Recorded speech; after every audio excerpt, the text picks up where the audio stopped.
des pierres aux pierres précieuses.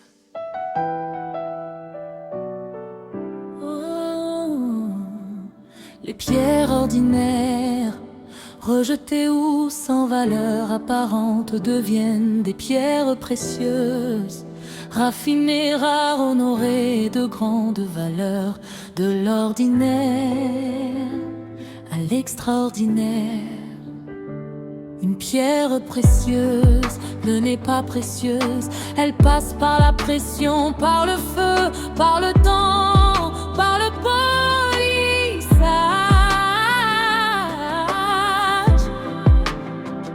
Oh,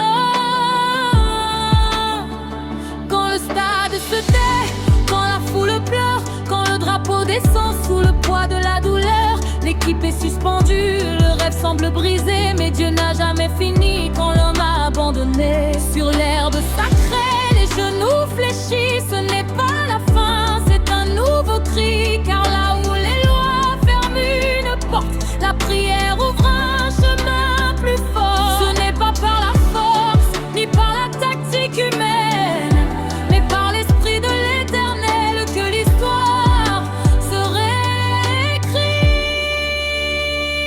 Je me tiens comme partenaire de prière pour la nation, pour ses filles sur la terre. Les pierres rejetées deviendront précieuses comme Jésus honorant Dieu victorieux. Et l'histoire du football gabonais changera des larmes d'hier à la gloire d'en haut. Mon Dieu relève le défi que d'autres n'ont pas supporté. Il transforme la honte en dignité.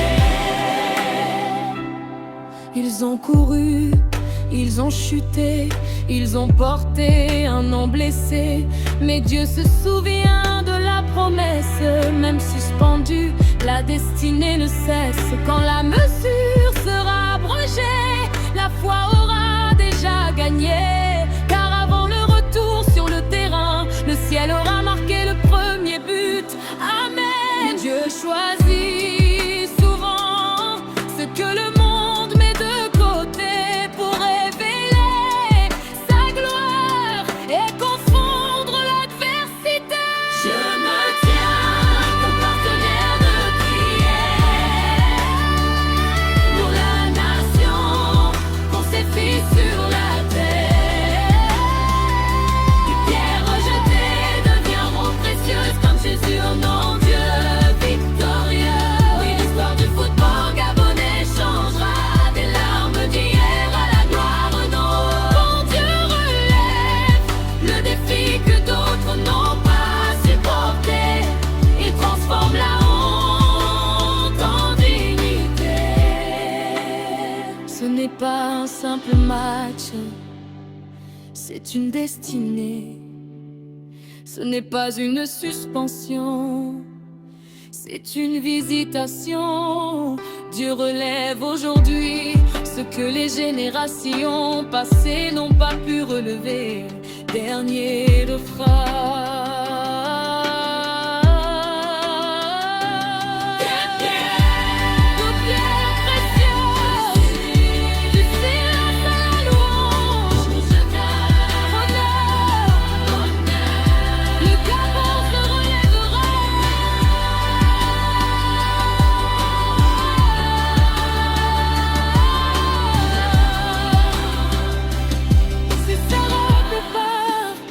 La voix de l'Éternel qui prie, qui croit et qui annonce un nouveau commencement.